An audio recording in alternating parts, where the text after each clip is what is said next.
adventist world radio. Ilay feon'ny fanantenana.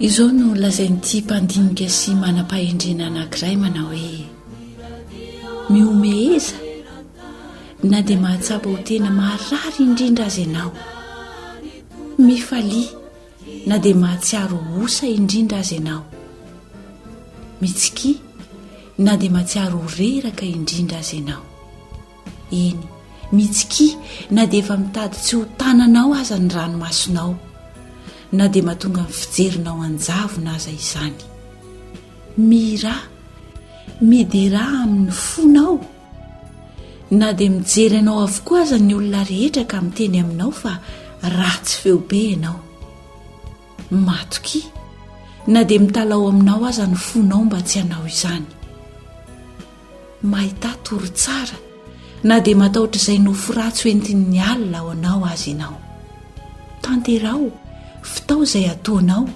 na dia mahatsapa atao tsy afaka manao zavatra bebe kokoa noho izany azy ianao, ary taditio fa na dia mety hisy nandratranao aza ireo fahatserovana taloha noho ireny lasa rehetr'ireny na tsara izany na ratsy, dia taditio fa izany na toy izao anao anio, tsaro fa raha tsy nandalo ireny fanandramana ireny ianao dia toy ny taratasy tsy misy na inona na inona, toy ny boky tsy misy soratra, toy ny hira tsy misy tonony, ny mahatonga anao atanjaka ahery fo dia ny fahasahinao miaina tamin'izay lasy izay ka mitraka mba hiatrehanao ny ho avy.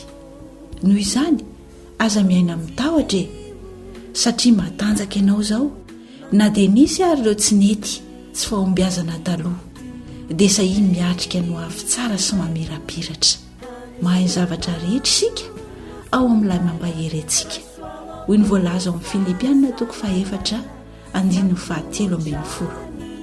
Mahereza ary miteny ny baiboly hanisan'andro no fonaina raisoao ampofazamalaina fatomotrany andro izao.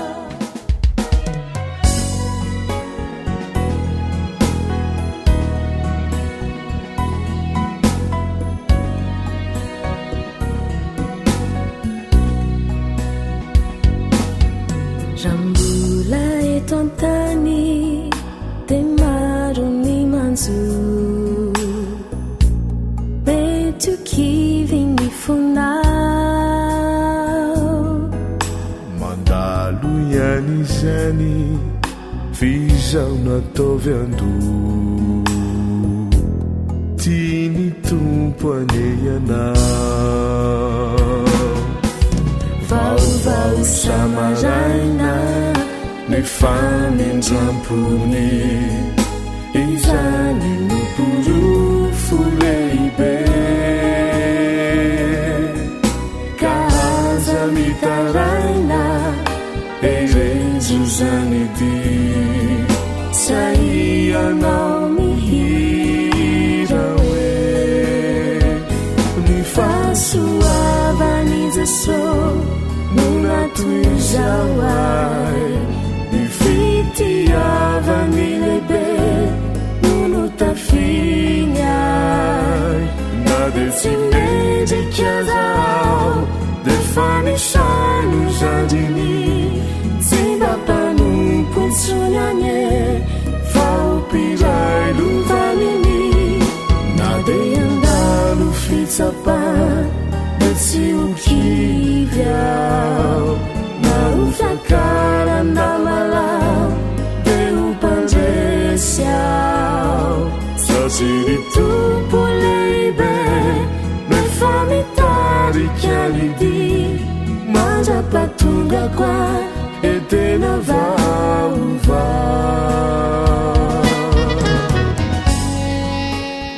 Mr Vonjy sy Vatosoa.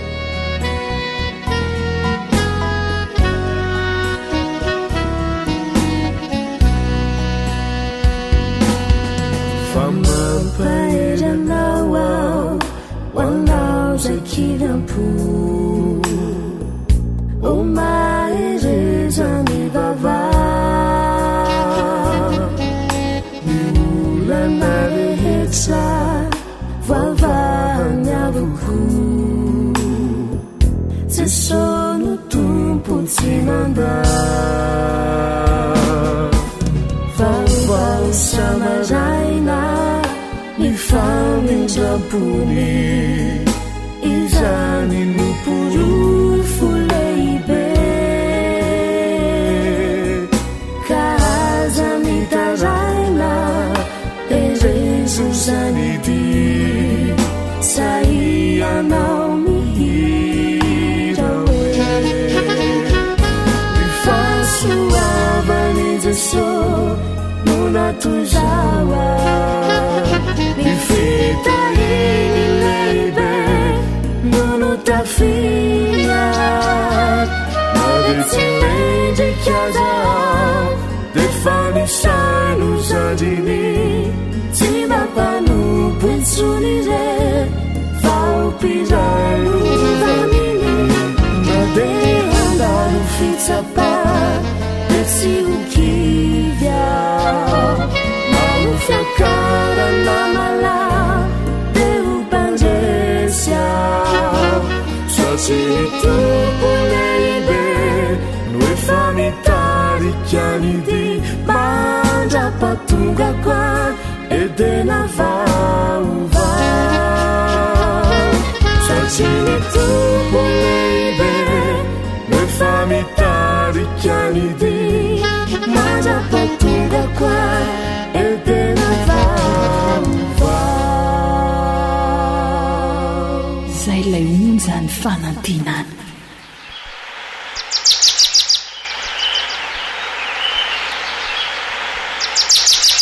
asa sy tontolo iainana voakolo antoko ny fahavelomana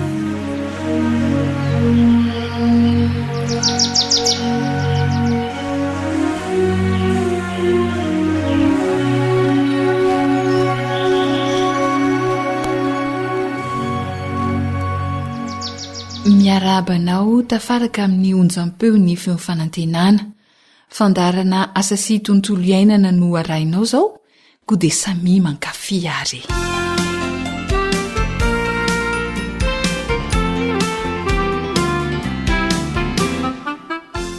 efa andresantsika teto fa zava-dehibe ampahombo ny volo-mangahazo ny fifantenana ny tao mangahazo ambolena tsy vitan'izay ihany anefa fa tena ilaina indrindraindrindra ihany koa ny mikolokolo ny volo-mangahazo mandritra ny fotoana niriny inona no atao mila avaina tadiditsika ve hoe impiry no avaina ny mangahazo mandra-piakany zay indrindra intelo dia aza dino ihany koa ny mandrakotra milolo ny tanimboly mba tsy hahafahan'ny aidratsy maniry teknika mahatsara ny vokatra mangahazo izay ataontsika izany ary dia mirary indrindra mba ahomby rehefa mamboly mangahazo ianao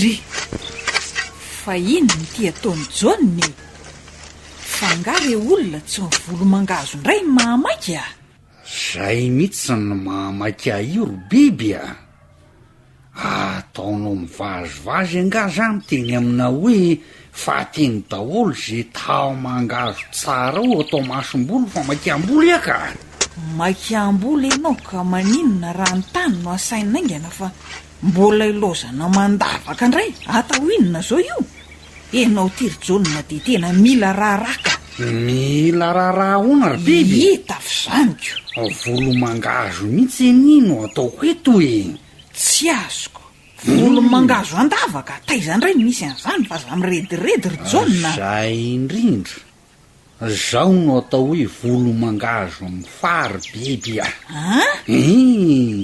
teknika fanatsarana ny volo mangahazo ty ataoko ty mba ahatsara ny vokatra ho azo e inona tsara hoe zany volo mangazo mifahoery jona fa taizany anaranao an'izany ka oatra le raha matoty le retsia maninony ka tsy fambolena ve no asa fivelomany ka inona ny tsy tediavana zay fomba tsara tokony atsara ny vokatry eny zay aloha de mariny dia atao ahoana zany io lavaka io e fenona fako io fenona fako io de ao no atsatoka ny tao mangazo de zay anga tsotra ny le izy fa tsy de tena hoe manano sarotry zay le teknika fanatsarana ny volo mangazo e nefa tena ahitana fahombiazana ny vokatra de mbola andrasana ho masaka zany le fako vao atsatoka ny tamangazo zany ve tsy mbola hoe larjoana tsy andrasana ho masaka zany fa avela ho masaka miaraka amin'ny fitombony mangazo iny izy de zay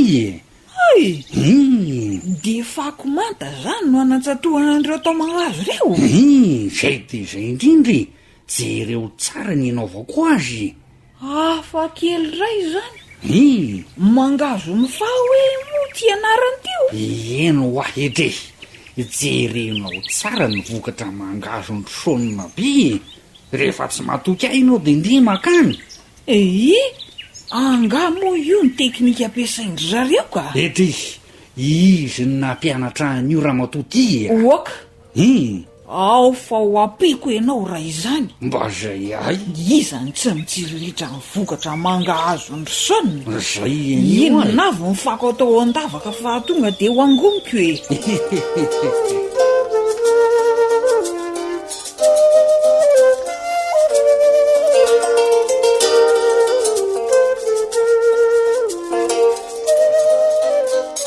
fomba tsotra anatsarana ny volo mangahazo tokoa ny fanaovana mangahazo mifa na koa hoe mangahazo atao anaty lavaka atsatoka anaty lavaka lehibehibe iray zany ny tao mangahazo voafantina fako no atao anatin'io lavaka io inavy ny fako amenona ny lavaka aidratsy bozaka maina tsy mamoreny ravina sy ratsakazo maina mety ihany koa ny maitso ravina sy vatanakondro maitso de mety ihany koa ny maina samy mety avokoa zany na maitso na efa maina ny voandelaka ny raviny voandelaka ny taony voandelaka tanora azo atao anaty lavaka daholo zany ny ai maitso ny tsikafokafony miampy zesipahitra sy mololo zany rehetra zany no fako amenona ny lavaka de ampy tsara amokarana ny mangahazo tena tsotra nefa manatsara ny volo mangahazo atao tsy mila hoe masahandreo vao atsatoka ny tao mangazo fa vetrany de atsatoka ny tao mangazo voafantina rehefa feno ny lavaka de miara-masaka amin'ny fitombony mangahazo ny tany ny fako zany manasanao ary anandrana io fomba fambolena mangahazo de ho hitanao fa azo vokatra betsaka sy tsara inao etiam-pamaranana ny fandarana asa sy tontolo iainana de tiana ny mananditrantitra fa ilaina indrindra ny miavany tamboly so sika mantso doka hoe efa volo mangazo mifaty de tsy karakara intsony efa tao mangazo voafantiny ty de tsy karakara intsony tena ilaina mandrakariva ny mikarakara ny tanimboly misy ny volo rehetra anisan'izany ny mangahazo avaina tsara zany taditsika hoe impiry ny mangazo ny tokony ava intelo de rakofana mololo ny tanimboly de mirary fahombiazana ho anao zoanitra no nanolotra ny fandaharana asa sy tontolo iainanao anao ry lakozany teo amin'ny lafiny teknika AWR boîte postale 700 Antananarivo Reykjavik. Téléphone 034 06 797 62. Groupe La Voix des Archanges.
fanantenana.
AWR manolotra ho anao feon'ny fanantenana.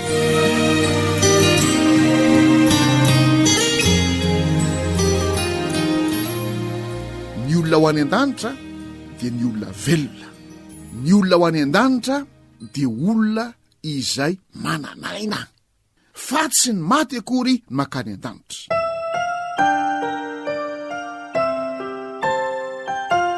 Hevitra avy amin'ny Satana, fanangorena avy amin'ny Satana, fitaka avy amin'ny Satana ny hoe tsy ho fatsy akory ianareo, hitovy amin'Andriamanitra ianareo, ka mahatonga ny fampianarana hoe ny fanahy mivezivezy eny rehetra eny rehefa maty, ny fanahy miakatra any an-danitra rehefa maty, ny fanahy ny olona dia tsy maty fa mbola mahavita zavatra. Hevitra avy amin'ny Satana izany. Io ny fototry ny spiritisme, io ny fototry ny filalaovanangatra. Ary aproborobony Satana, aproborobony Satana, aproborobony Satana, indrindra amin'izao andro farany izao izany. Hoentiny manao fahagagana maro samihafa. Tesonana 2:2 dia izao ny tenin'ny soratra masina izay mampieritreritra sy mampitandrina antsika. Tesonana 2:2 manomboka amin'ny andinin'ny 1. Ary mangataka aminareo zahay rahalahy, ny amin'ny fihevian'i Jesosy Kristy tompontsika sy ny anangonana antsika hoe hoanina, mba tsy halako hoetsiketsehana amin'ny saina na hampitahorina ianareo, na amin'ny fanahy, na amin'ny teny, na amin'ny epistily izay toa avy aminay, milaza fa efa mendo ny andron'ny Tompo. Aza mety ho fitahan'ny olona akory ianareo, fa tsy ho avy zany raha tsy efa tonga aloha ny fihemorana, ka iseho ilay lehilahinota dia ilay zanaky ny fahaverezana. Ny apôstôly Paoly nanoratra n'ity epistily ity. Dia efa be da be ny fanetsiketsehana, be da be ny fitaomana, be da be ny fandroboana hoe efa tonga Jesosy e! Efa eto amin'ity tany misy atsika ity Jesosy e! Moa ve isika efa nifanena taminy e! Dia ozy ny apôstôly Paoly, mangataka aminareo aho, aoka tsy halako hoetsiketsehana ny saina ka hampitahorina ianareo ny amin'ny izany toe-javatra izany. Fa tsy ho tonga akory zany raha tsy iseho aloha ilay lehilahinota. Eo na fiseho ilay lehilahinota amin'ny 5 2. Ilay manohitra ka manandra-tena ho ambony no izay rehetra atao hoe Andriamanitra, na izay ivavahana ka dia mipetraka eo amin'ny tempolin'Andriamanitra izy ka manao ny tenany ho Andriamanitra. Ahoana zany ny mampiavaka n'ilay lehilahinota? Manohitra an'Andriamanitra, manandra-tena ho ambony no izay rehetra atao hoe Andriamanitra izy zany. Izy zany miseho ho Andriamanitra, manandratra ny tenany ho amin'izany toeran'Andriamanitra izany izy. Movele nivakitsika re Genesis 3 sy tanteraka eto hoe hitovy amin'Andriamanitra ianareo. Move ny toe-tsaina re amin'ny Isaia 4:20, Ezekela 7:20, toe-tsain'ilay sary manohitra anehoana Satana, de voly manohitra an'Andriamanitra hoe hiakatra ny aparany avaratra, hitovy amin'Andriamanitra. Move tsy hita eto amin'ity lehilahinota ity zany. Ny olona rehetra izay manandra-tena ho Andriamanitra, manao ny tenany ho Andriamanitra, indraindray mety ampiheverana, mety tsy ampiheverana anaovana an'izany, dia lehilahinota. Ianao ne mety ho tratrany zany amin'io fanandratandrata tena io, amin'io fiavinavonana io fa teo amin'ny tantara aloha de tena nisy teo amin'ny tantara misy ty lehilahnota ity manohitra n'Andriamanitra zany hoe manova fotoana manova lalàna manova ny didin'Andriamanitra manova ny fomba mpivavahana napetrak'Andriamanitra ary sa mandika ny tenin'Andriamanitra manova ny tenin'Andriamanitra manandra-tena ho ambony no Andriamanitra ary ao amin'ny tempolin'Andriamanitra izy no mipetraka de hoana ny eo amin'ny andiny manaraka eo andiny fahadimy amin'ny fianana faharoa toko faharoa tsy tsaronareo va fa fonym-bola teo aminareo ihany aho de fa nilaza ny zavatra ny taminareo ary ankehitriny fantarareo ny zavatra misakana mba ampisehoana azy amin'ny fotoana androny fa miasa sahady ny zava-miafina de ny tsy fakka toavan-dalàna kanefa mandra-panaisitra ilay misakana ankehitriny ihany ary disy eo ilay tena mpandika lalàna kanefa inany nefarana izy eo amin'ny andiny favalo ho levoniny Jesosy tompo amin'ny fofonay ny vavany ary ho foanany amin'ny fisehoan'ny fiheviany vonina ho any an-danitra ve ianao raha vonina ho any an-danitra ianao aza manaiky ho fitahany io lehilahnota io zay manohitra an'Andriamanitra manova fotoana sy lalàna aza manaiky an'io ho lehilahnota io zay manandra-tena ho ambony ho Andriamanitra kanefa de mipetraka amin'ny tempolin'Andriamanitra satria ho levoniny Jesosy tompo amin'ny fofonay ny vavany izy io ho levoniny Jesosy tompo amin'ny fiheviany fandrony eo amin'rao lanitra izy io manao nefa ny heriny amin'ny andiny fahasivy ny fiavin'le iny de araka ny fiasa ny Satana amin'ny hery sy ny famatarana sy ny fahagagana mandainga rehetra eo le spiritisma filalovanangatra fifaneraserana amin'ny maty tsy mahavita na inona kanefa amin'ny alalan'ireo no iesany Satana ary ity lehilahnota ity de tena anisan'ny latsaka lalina ao anatin'izany de mahavita inona izy mahavita famantarana mahavita fahagagana saingy zao fahagagana mandainga rehetra tesinana faharoa toko faharoa andiny fahafolo ary ny famitahana momba ny tsy fahamarinana amin'ny overy satria tsy nandray ny fidiavana ny fahamarinana zay aminjena azy izy tsy mandray ny fidiavana ny fahamarinana zay aminjena azy izy moa ty fahamarinana ty Jesosy Kristy zao ny 7 fahena zao ny lalana sy fahamarinana ary fiainana Jesosy any fahamarinana zany Jesosy lay nitena amin'izao 7 hoe manamasina azy amin'ny fahamarinana ny teninao ny fahamarinana ahilikilika ny tenin'Andriamanitra ahilikilika ny tena fahamarinana ao amin'i Jesosy fa ny anaran'i Jesosy fotsiny mitononona etsy sy eroa me miroborobo ty filalovanangatra ity me miroborobo ity faneraserana amin'ny maty ity reny fangalarana tolapaty etsy sy eroa ireny azahoana manao zavatra miainga avy amin'le tolany maty de fa ao anatin'izany spiritisma izany tsy fantatro na anaovan'inona reny anaovan'inona fa de zao Satana miasa amin'ny alalan'ny maty anaovana hery hanehoana hery hanaovana famantarana hanehoana famantarana hanaovana fahagagana hanehoana fahagagana saingy mandainga mamitaka izany rehetra izany mahalala betsaka noho izay ianao ny am'ty resaka hoe angatra matoto filalovanangatra ity fefa voizina any amin'ny fahitalavitra izany voizina amin'ny boky maro izany voizina amin'ny tantara amin'ny radio izany mba atonga ny olo resy lahatra hoe tena zava-misy ary indrisy fa na ny mpitondra fivavahana aza de roboka ao anatin'izany mba azahoana laza mba azahoana vahoaka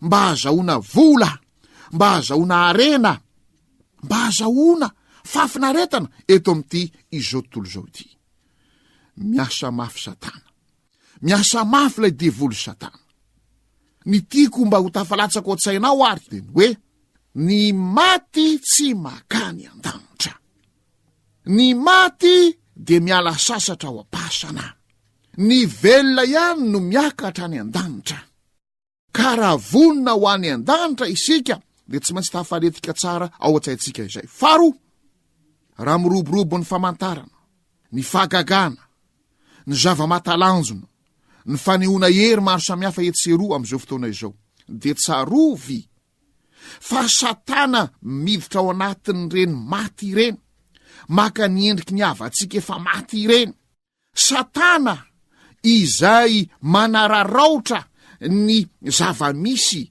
amin'ny finoana tafalatsaka lalina izay ny fandovana sy ny kolokolo-tsaina izay efa raiky tapisako amintsika no maneho ny heriny indrindra am'izao andro farana izao. Ka za manaiky ho voafitaka am'izay fahagagana, am'izay famatarana, amin'izay zava-mahatalanjona zay mety hanona ny anaran'i Jesosy.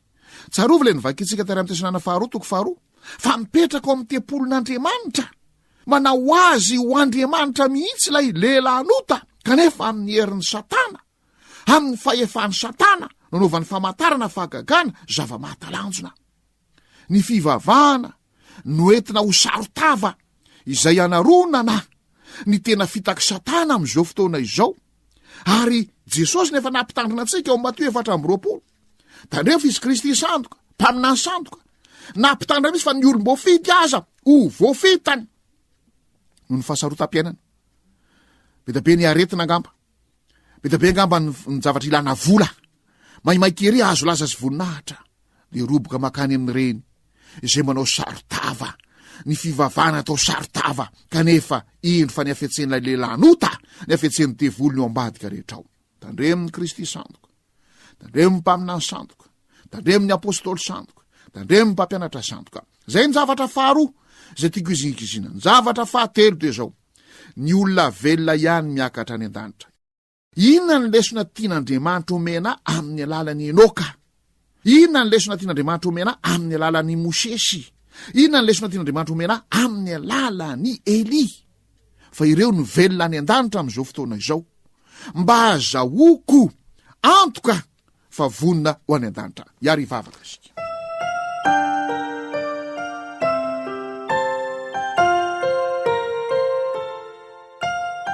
Tompoandriamanitra ay raha ny tsara indrindra any an-danitro, misaotra anao zay ny amin'ny teninao, manambara aminay ny marina rehetra. Hampio zahay ho tia miai ny teninao, hamaky ny teninao, hamakafaka ny teninao. Teo any an-danitra izahay, mazava aminay zany fa tsy ny maty ny makany an-danitra. Satana no manararoatra ny teniny manao hoe tsy ho faty sekory ianareo, ka de oatra ny mampiseho fahagagana, famatarana, zava-matananja amin'ny alalan'ireny maty ireny. Arovy izahay, aza velanao ho rebirebeny izahay, aza velanao ho andeha amin'izany lalana izay ahitana fafinaretina vetivety foana izany izahay. De amin'ny anaranao Jesosy malala no angatahana izany vavaka izany. Amen.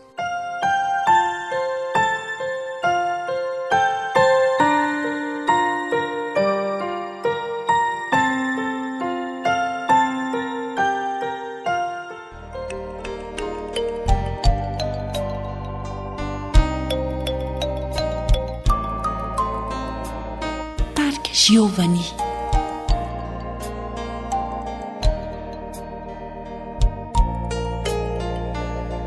Iteninao Jehovara, diteny fiainanao anay, mitarika ny dianay, manorolana marina, fanilomana zavako.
Akoatra ny fiainoana amin'ny alalan'ny podcast dia azonao atao ny miaino ny fandaran'ny AWR sampana teny malagasy amin'ny alalan'ny Facebook isanandro amin'ity pejy ity AWR feon'ny fanantenana.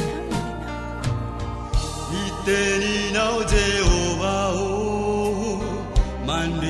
milahatra toko manome tokiery hoan'ireo zao reraka ny teninao varakitra dia tsindry mandravy amina nomenao mba iainana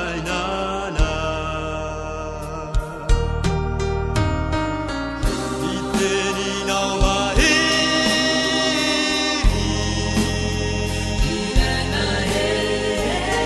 manome fiainao maova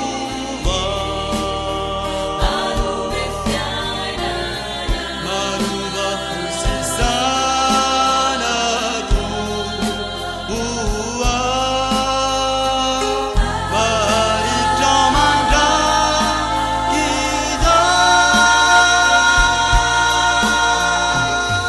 ny teninao Jehova ray mahery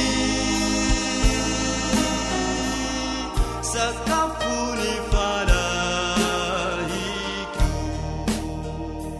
AWR mitondra fanantenana isan'andro ho anao.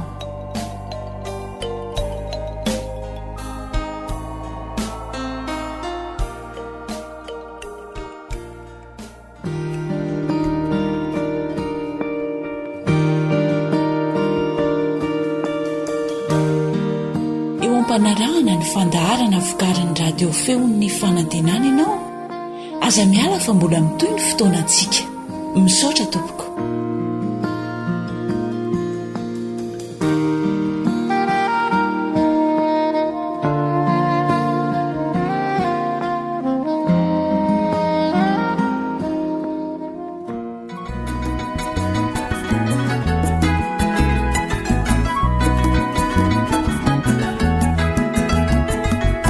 Fasalamana, voalohan-karena, kolokolo isan'andro vavolamena.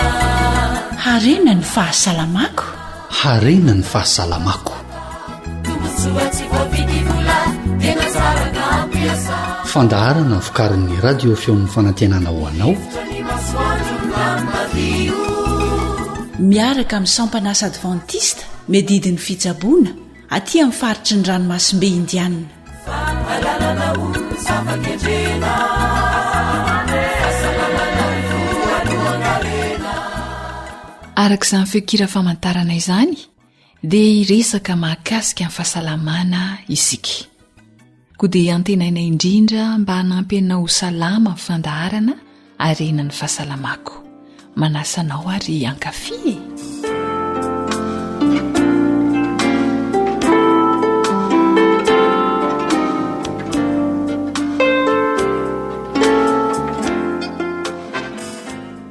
Efa andresahan'ny dokotera tamintsika teto fa ilaina ny mikolokolo ny vo na ny rein satria tahak'ireo taova rehetra mila fitezahana io vo io. Raha verina kely ireo fikolokoloana ny vo dia voalohany indrindra mila misotro rano isika. Ka ny fotoana fisotroana rano dia tahak'izao. Raha vao mifo dia mila misotro rano 30 minitra alohan'ny sakafo atoandro ary adiny 3 na adiny 4 alohan'ny atoriana. Fotoana tokony hisotroana rano avokoa ireo. Ankoatr'izay dia mila tsemboka ny olona. Raha sarotra tsemboka ianao dia misy fomba vitsivitsy reto natorin'ny dokotera. Manao fanatanjahantena ho izy na mampiasa vatana amin'ny asa. Mety ihany koa ny mihevoka mba hivoahan'ny atsemboana na misotro tizanina mahatsemboka. Fikolokoloana vo avokoa izany rehetra izany rano izay. Fa eo koa ny sakafo tokony hohanina ho fitezana ny vo. Ampitomboina ny fihinanana voankazo sy legioma fa ahena kosa ny fihinanan-kena be loatra raha olona tiana zany ianao. Ary ny farany tokony ho atao fikolokoloana ny vo izay noresahan'ny dokotera teto dia ny fanaraha-maso any amin'ny tompo-pahasalamana, ny fahasalaman'ny aty vava sy ny tenda, eo ihany koa ny tosodra ary ny tahansiramamy ao amin'ny vatan'ny olona. Tsy aitraitra akory zany fa fikolokoloana ny vo na ny rein mba ho salama hatrany. Izay ny fikolokoloana ny vo, fa fanontaniana mety apetratsika ny tokantrano any na ny amin'izay toerana enonao ny fandaharana ny hoe raha efa mbiakoditra ary ny aretina, izany hoe efa marary ny vo dia inona ny tokony atao. Ndao ariofataritsika teo amin'ny micro namana Rila ny resadresaka ny fanaovana tamin'ny dokotera mahakasika izay indrindra.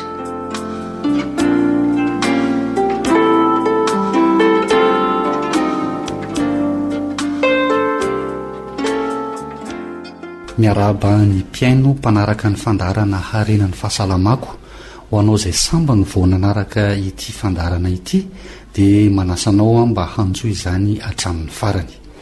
Fa iny fandaharantsika androany dia efa zary tompotrano ihany, tsy izy zany fa ny dokotera Razafinjatovo Williams Colgat, dokotera mpandidy.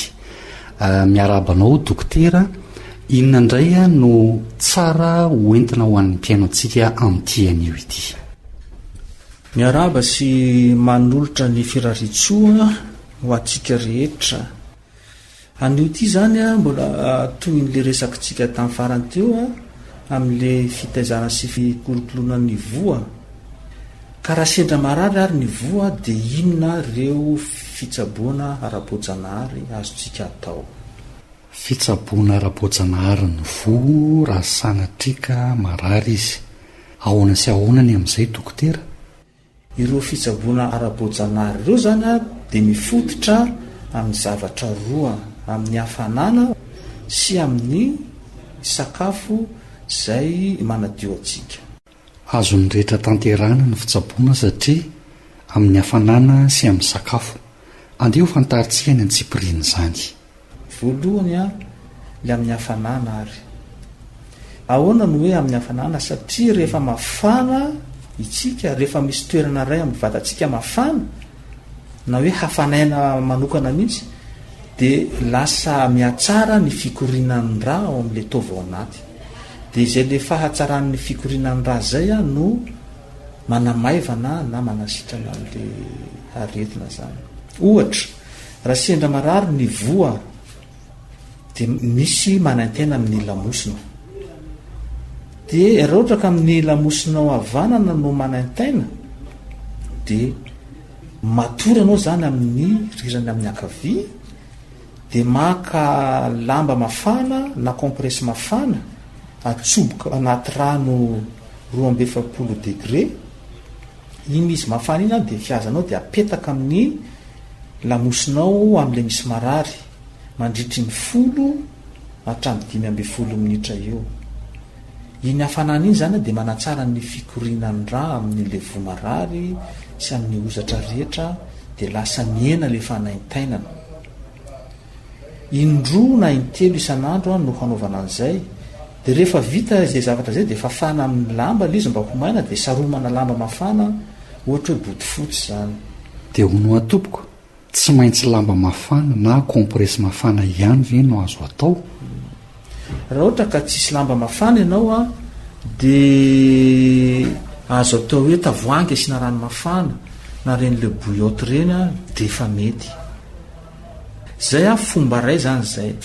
Dia ny fomba ray koa manao bain de siège, zany hoe milona ao anaty koveta misy rano mafana zany ianao.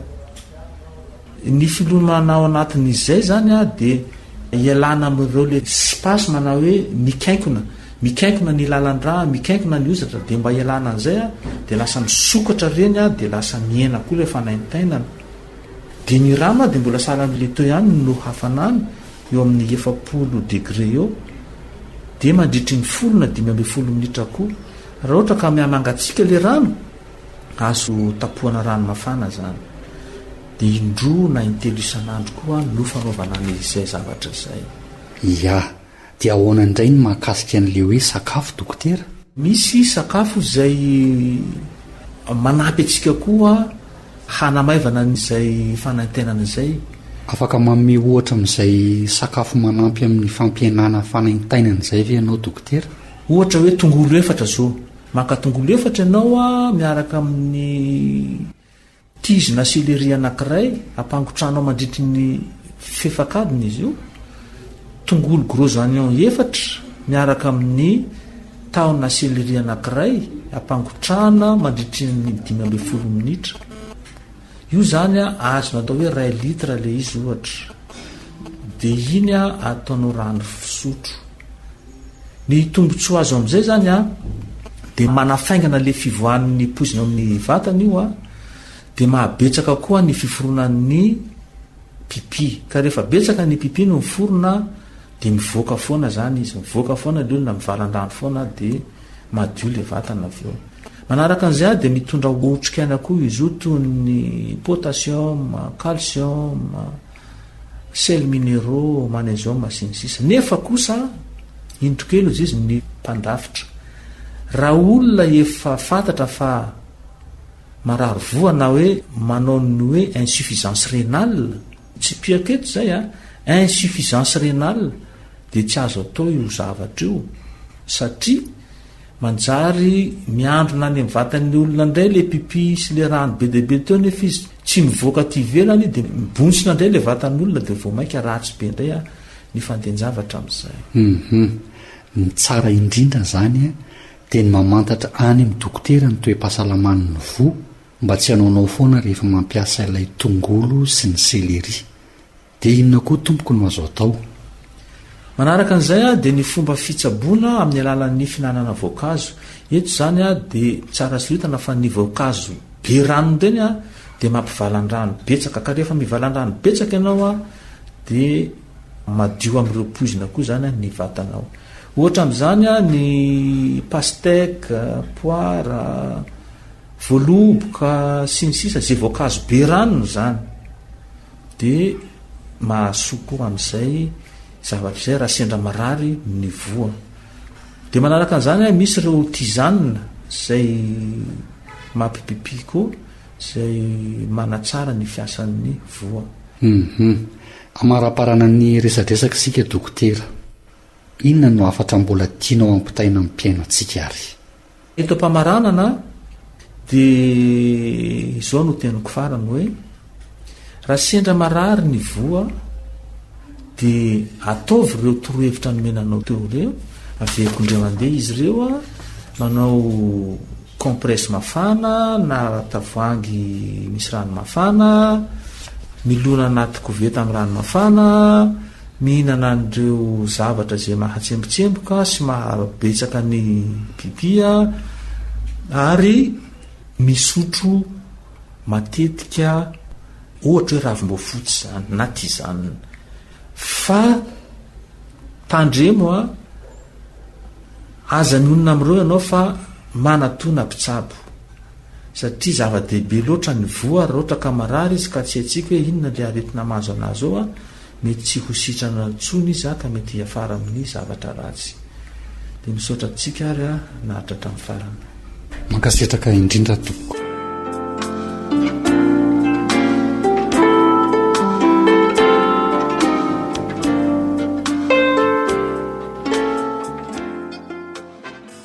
De mirary ianao salama izahay, aza tokinanga ny fahasalaman'ny voanao a, fa taova anisany zava-dehibe ao amin'ny vatantsika tokoa ny vo.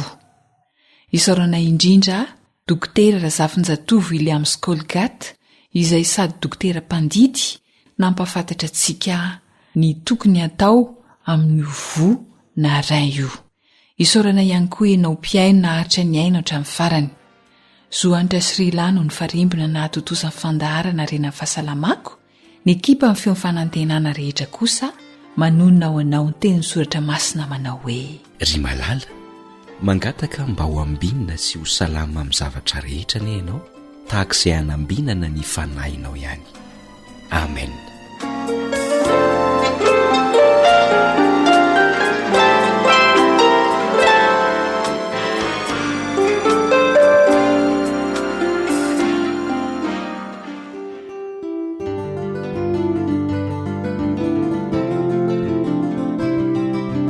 Antokopihira antsany avo.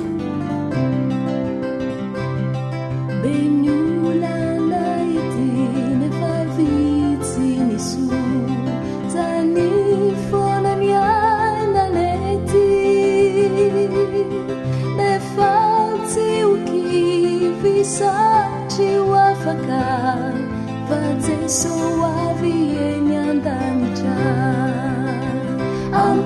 erezo jesomba hatokyana kaibanjina ilanitri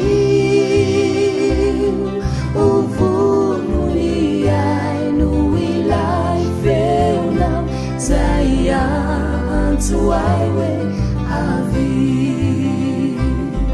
renamako marodai nandana tsinandray ny vonjy nomena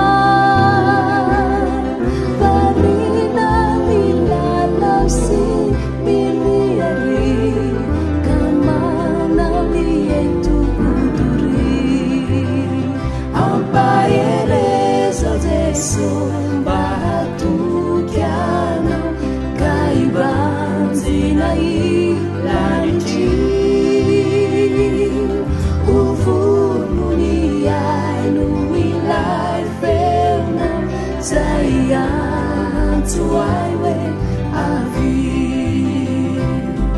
manontany tena hoe atraizamo ny famendreanananako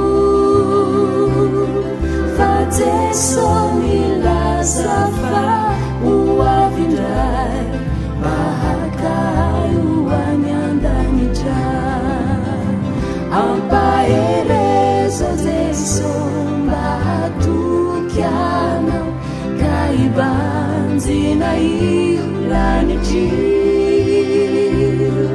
uvununi aino ilay feona zay antso aiwe avy raiso ny adresy ahafahanao mifandray aminay awr malagasy @gmail.com misaotra tompoko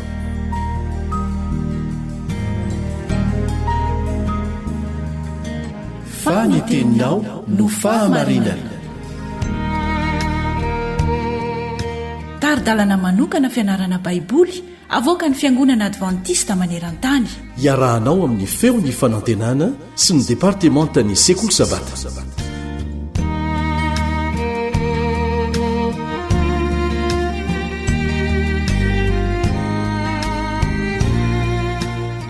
miarabanao ny mpiaramianatra aminao Elion André Mitansoa mitoy ny fahafahantsika miaramianatra ary sorana an'Andriamanitra izany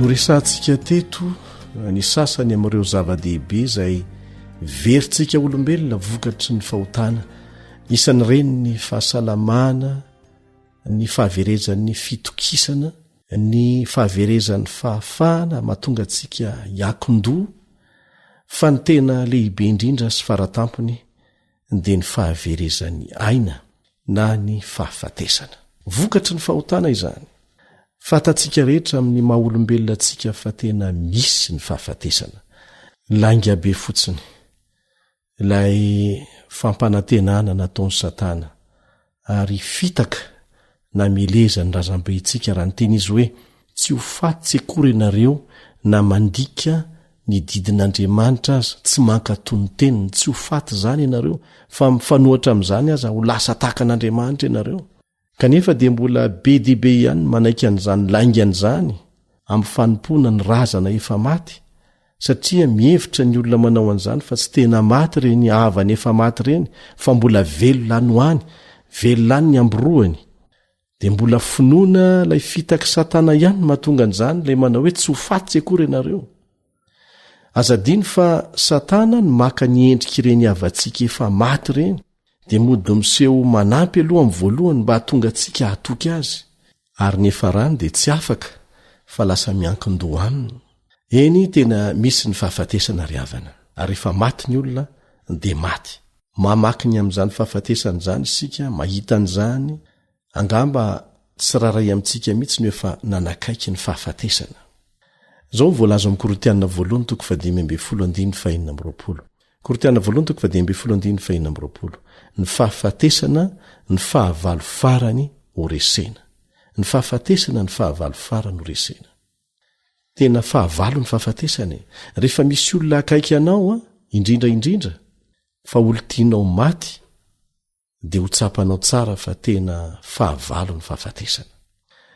Zao anefa ny vaovao mahafaly raha maty ao amin'i Kristy ny olona anankiray, zany hoe tsara ny fifandraisany tamin'i Kristy talohany fotoana nahafatesany, dia ho atsangany Kristy amin'ny maty izy amin'ny fotoana atongavany indray iny amin'ny raony lanitra. Ny maty na iza dia aza dino fa tsy manana lahilo, tsy mahatsiaro fanaintainana, tsy manana fankalana, tsy afaka mitaha ny maty fa matory ao am-pasana. Zay ny fahamaritana omeny ten'Andriamanitra ny olona maty. Ary reny olona maty tao amin'i Kristy ireny a dia sambatra miandro fotsiny ny fananganana azy amin'ny maty. Ary tahaka ny indray mpimaso ny elanelana ny fahafatesana sy ny fitsanganana amin'ny maty ho an'ny olona maty eo amin'i Kristy. Rehefa tonga Jesosy dia indray mpimaso ny elanelan'ny fotoana nahafatesany sy ny fitsanganany amin'ny maty. Ho an'ny olona mino dia zavatra kely ihany ny fahafatesana. Ho an'ny kristianina dia torimaso fotsiny zany fahafatesana zany, fotoana ao anatin'ny fanginana sy ny aizina. Ny fiainana dia miara-miafina amin'i Kristy ao amin'Andriamanitra. Ary rehefa iseho i Kristy zay fiainantsika dia ara-miseho aminy koa amin'ny voninahitra isika. Ho an'ny olona maty tahakan'izany dia mifarana ny fiainam-pijaliana sy ny fahoriana izay nilalovany teto amin'ity tany ity. Fa ny velona indrindra ireo namana na ny fianakaviana mbola tavela no mahatsapa ny tena fahoriana sy ny alahelo vokatry ny fisarahana. Ara-dalàna tsara ny mahatsiaro alahelo rehefa misy olo-tiana maty. Tsy mitovy anefa ny fizotran'ny alahelon'ny olona rehetra amin'izay fotoana izay. Zany anefa dia miankina be dehibe amin'ny finoana izay voalazan'ny tenin'Andriamanitra mikasika ny maty na tsia. Misy amintsika mahita an'ilay olona maty dia efa manana faharesen-dahatra any anaty any hoe mampalahelo fa ratsy ny fifandraisan'ity olon'ity tamin'Andriamanitra araka ny fahitako azy talohany nahafatesany. Mety tsy handray anjara amin'ny fitsanganana amin'ny maty angamba izy ity. Tsy tsara ny mitsaratsara tahaka an'izany satria amin'ny fotoana farany dia tsy fantatrao izay fanapa-kevitra tao anatin'ilay olona talohany nahafatesany. Fa ny finoanao ny fitsanganana amin'ny maty, ny famindrapon'Andriamanitra miseho manodidina n'izany rehetrarehetra izany, ny fitantanan'Andriamanitra ny fiainantsika ao anatrehan'izany dia mahatonga ny fietsika asehon'ny olona tsirairay ho samihafa rehefa mahita olona maty izy. Rehefa misy ny olona maty dia ao ireo taitram-bafy ary ohatrany tsy manaiky mihitsy le toe-javatra izay miseho. Eny fa na dia efa nampoizina azy zany indraindray satria ohatra hoe narary mafy le olona. Iny fahatairana iny dia fomba fiezahan'ny sain'ny olona anankiray hiaro tena amin'ny zavatra mitranga, zavatra fietsika voajanahary zany.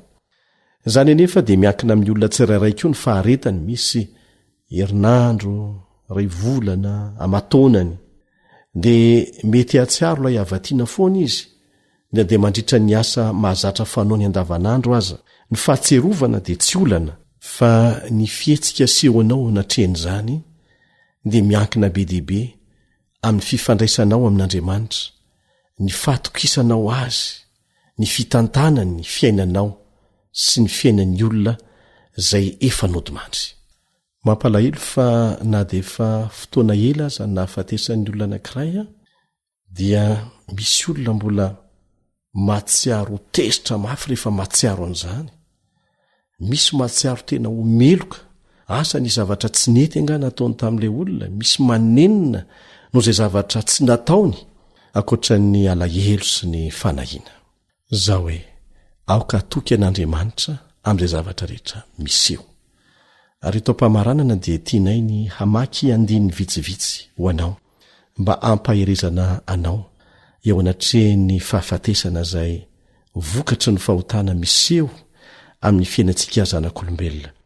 ny voalohany am'ireny dia izay voalazo amin'ny romana toko fahavalo ka ny andiny fa 1:30 sy manaraka romana toko fahavalo ka ny andiny fa 1:30 sy ny manaraka zao nyfovakin'izany amin'ny anaran'i jesosy inona ary nolazaintsika ny amin'izany zavatra zany raha andriamanitra ny momba antsika iza no hatohitra antsika izay tsy niaro ny zanany lahy fa natolony hamonjy antsika rehetra izy tsy omeny antsika miaraka amin'ny maimaim-poana koa va ny zavatra rehetra iza no hiampahanga ny olomba fidin'andriamanitra andriamanitra ny manamarina azy iza ny manameloka kristy jesosy no efa maty eny sady mitsangana tamin'ny maty koa ka mitoetra eo amin'ny tanana ankavanan'andriamanitra ary mifona ho antsika iza no asaraka antsika amin'ny fitiavan'i kristy fahoriana va sa fahantrana sa fanenjehana sa mosary sa fitanjana sa loza sa sabatra araka ny voasoratra hoe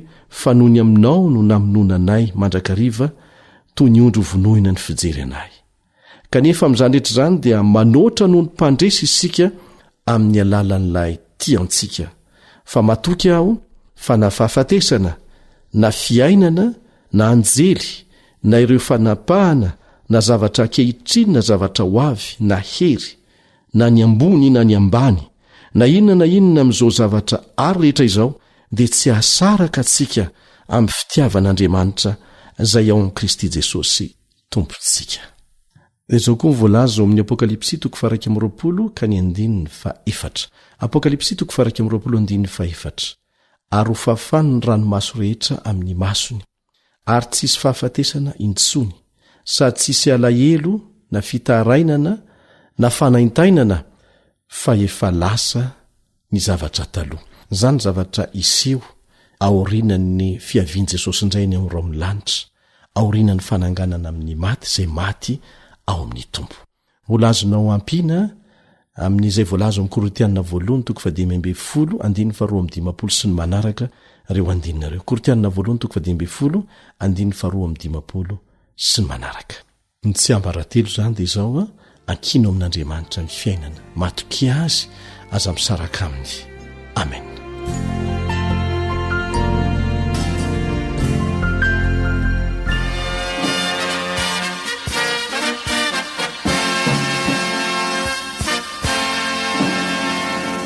Adventist World Radio, the voice of hope.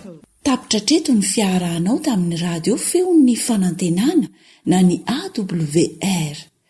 Azonao atao ny mamerina miaino na maka maimaim-pona ny fandaharana na rahanao teo amin'ny fotoana rehetra ilanao azy. Raisoaryn'ny adresy ahafahanao manao izany. www.awr.org. Mandrapitafa indray ary.